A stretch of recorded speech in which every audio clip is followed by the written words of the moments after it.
चीन की जमीन पर भारत का बड़ा कूटनीतिक दांव।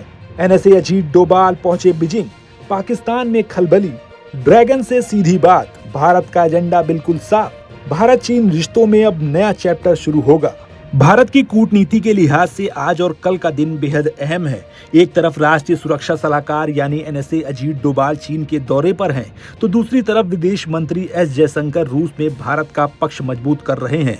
एक और भारत अपने पुराने और भरोसेमंद साझेदारों के साथ रिश्ते मजबूत कर रहा है, तो दूसरी ओर चीन जैसे पड़ोसी देश के साथ सीमा विवाद को बातचीत के जरिए सुलझाने की कोशिश कर रहा है। बदलती हुई वैश्विक राजनीति के बीच भारत का ये रुख काफी महत्वपूर्ण है। भारत किसी भी मुद्दे पर जल्दबाजी के बजाय बातचीत, रणनीतिक धैर्य और अपने हितों को ध्यान में रखकर आगे बढ़ता हुआ दिखाई दे रहा है। अजीत डोभाल सोमवार को चीन की राजधानी बीजिंग पहुंचे हैं। मंगलवार को उनकी चीन के विदेश मंत्री वांग यी के साथ अहम बैठक होनी है। ये भारत और चीन के बीच विशेष प्रतिनिधि स्तर की बातचीत का 25वां दौर है। इस बातचीत में दोनों देशों के बीच लंबे समय से चले आ रहे सीमा विवाद पर विस्तार से चर्चा होने की उम्मीद है। दोनों पक्ष सीमा पर शांति बनाए रखने के साथ साथ आगे की बातचीत का रास्ता भी तलाशेंगे। आपको बता दें, डोभाल और वांग यी दोनों ही अपने अपने देशों के विशेष प्रतिनिधि हैं। ये व्यवस्था साल 2003 में शुरू की गई थी। इसका मकसद भारत और चीन के बीच करीब 3488 किलोमीटर लंबी सीमा से जुड़े विवाद का शांतिपूर्ण समाधान तलाशना है। हालांकि इस बातचीत में कई बार रुकावटें भी आई हैं। खासकर साल 2020 में गलवान घाटी की हिंसक झड़प के बाद भारत और चीन के रिश्तों में भारी तनाव पैदा हुआ था। पूर्वी लद्दाख में दोनों देशों ने बड़ी संख्या में सैनिक और सैन्य उपकरण तैनात किए। इसके बाद कई दौर की सैन्य और कूटनीतिक बातचीत हुई। लंबे तनाव के बाद विशेष प्रतिनिधि स्तर की बातचीत दिसंबर 2024 में फिर शुरू हुई। इसके बाद 24वां दौर अगस्त 2025 में नई दिल्ली में हुआ था। अब 25वें दौर की बैठक को इस प्रक्रिया को आगे बढ़ाने की कोशिश के तौर पर देखा जा रहा है। अब 25वें दौर की बैठक ऐसे समय पर हो रही है जब दोनों देश सीमा पर तनाव कम करने और रिश्तों को धीरे धीरे सामान्य बनाने की कोशिश कर रहे हैं। उम्मीद है कि बैठक में अक्टूबर 2024 के डिसएंगेजमेंट समझौते की प्रगति की समीक्षा भी होगी। इसके अलावा वास्तविक नियंत्रण रेखा यानी एलएसी पर शांति बनाए रखने, सैनिकों की तैनाती, सीमा प्रबंधन और भविष्य में तनाव रोकने के उपायों पर भी चर्चा हो सकती है। भारत अपनी सुरक्षा चिंताओं को भी स्पष्ट रूप से सामने रख सकता है।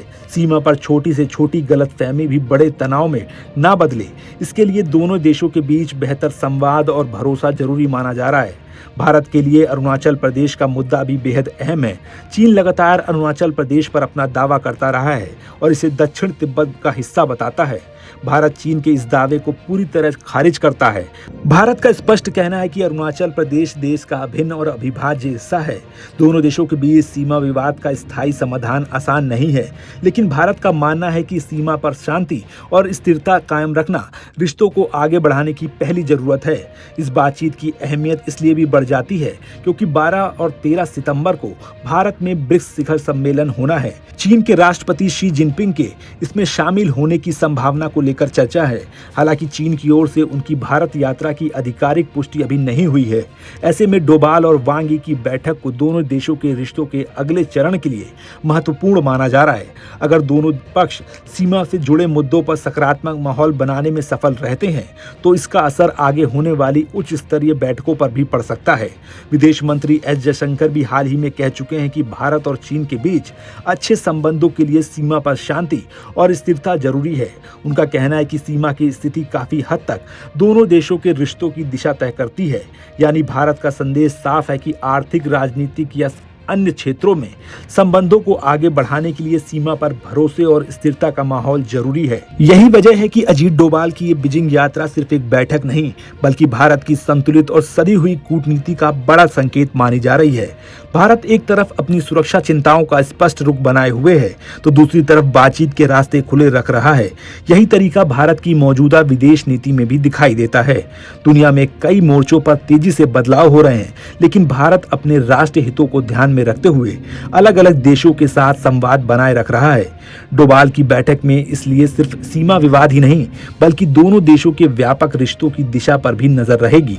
सवाल ये है कि क्या भारत और चीन 2020 के तनाव से आगे निकलकर स्थिर और व्यवहारिक संबंधों की ओर बढ़ सकते हैं। इसलिए सबसे जरूरी कदम सीमा पर शांति बनाए रखना है। अब सबकी नजर 25वें दौर की इस अहम वार्ता पर है। बातचीत से कोई बड़ा समझौता सामने आता है या सिर्फ संवाद की प्रक्रिया आगे बढ़ती है, ये आने वाले समय में साफ होगा।